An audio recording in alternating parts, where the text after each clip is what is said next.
नमस्कार दोस्तों, आप सभी का हमारे भक्ति एंड फन वीडियोस चैनल में स्वागत है। आज मैं आप लोग को मोक्षदा एकादशी 2023 की मुहूर्त, व्रत कथा, पारण विधि और महत्व सुनाने जा रही हूँ। तो चलिए भक्तों, श्रवण करते हैं। माघ शीर्ष माह शुक्ल पक्ष की एकादशी तिथि को मोक्षदा एकादशी और वैकुंठ एकादशी कहा जाता है। इस दिन व्रत रखते समय दिन भर मौन रहने के नियम का पालन करते हैं, इसलिए इसे मौनी एकादशी के रूप में भी जाना जाता है। इसी दिन भगवान कृष्ण ने अर्जुन को कुरुक्षेत्र में गीता सुनाई थी, इसलिए इस दिन गीता जयंती भी मनाई जाती है। इस बार यह शुभ तिथि 2023 में 22 दिसंबर 2023 को पड़ रही है। इस एकादशी का व्रत मोक्ष प्राप्ति के लिए किया जाता है। इस एकादशी व्रत के प्रभाव से उसके पूर्वजों को पिछले सभी पापों से छुटकारा मिलता है और उन्हें मोक्ष की प्राप्ति हो जाती है। अब मैं आप लोग को मोक्षदा एकादशी तिथि व मुहूर्त बताने जा रही हूँ। मोक्षदा एकादशी 22 दिसंबर 2023 को पड़ रही है। इसका पारण समय 1:31 से लेकर 3:51 तक रहेगा। अब चलिए भक्तों, कथा श्रवण करते हैं। प्राचीन समय में विखानस नामक राजा राज्य करता था। उनकी प्रजा उनसे संतुष्ट थी, वह किसी भी प्रकार की कमी नहीं होने देते थे। उनका राजकाज बड़े ही अच्छे ढंग से सुचारू रूप से चल रहा था।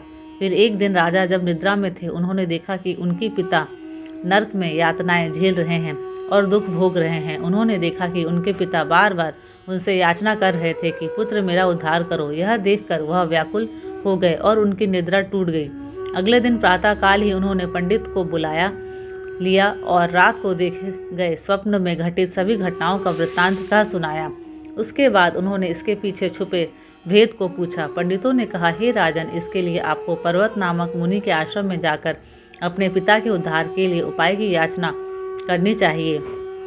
राजा ने ब्राह्मणों द्वारा सुझाए युक्ति के अनुसार वह मुनि के आश्रम में गए और उनसे याचना की। सारा वृत्तांत सुनकर पर्वत मुनि भी चिंतित हो गए और उन्होंने कहा कि हे राजन, आपके पिता को उनके पिछले जन्मों के कर्मों की वजह से नरक योनि प्राप्त हुई है। अपने पिता के तर्पण के लिए तुम मोक्षदा एकादशी का व्रत करो और उसका मिलने वाला फल अपने पिता को अर्पित करो। इससे उनके पूर्व जन्म के पाप नष्ट हो जाएंगे और उन्हें मोक्ष मिल जाएगा। राजा ने मुनि के कथानुसार मोक्षदा एकादशी का व्रत करके गरीबों को भोजन, दक्षिणा और वस्त्र आदि अर्पित कर उनका आशीर्वाद प्राप्त किया। इस व्रत से मिले पुण्य को अपने पिता पर अर्पित करने से उन्हें मोक्ष की प्राप्ति हुई। शास्त्रों के अनुसार मोक्षदा एकादशी के दिन व्रत करने वाले व्रतधारियों के पितर नीच योनि से मुक्त होकर वैकुंठ धाम चले जाते हैं।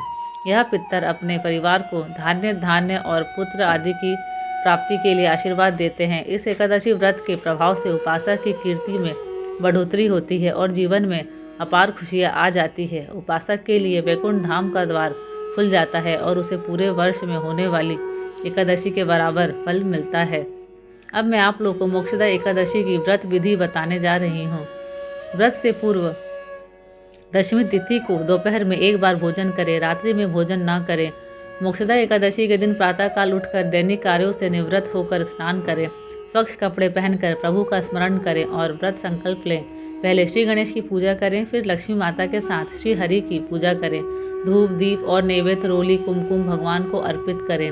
रात्रि के समय भी पूजा करें और जागरण भी करें।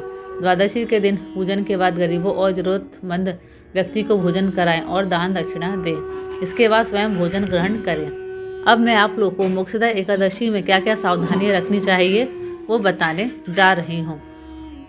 शास्त्रों के अनुसार मोक्षदा एकादशी के दिन किसी भी पेड़ पौधे से फूल एवं पत्ते नहीं तोड़े। भगवान विष्णु को अर्पण करने वाला तुलसी पत्ता एक दिन पहले तोड़ लें।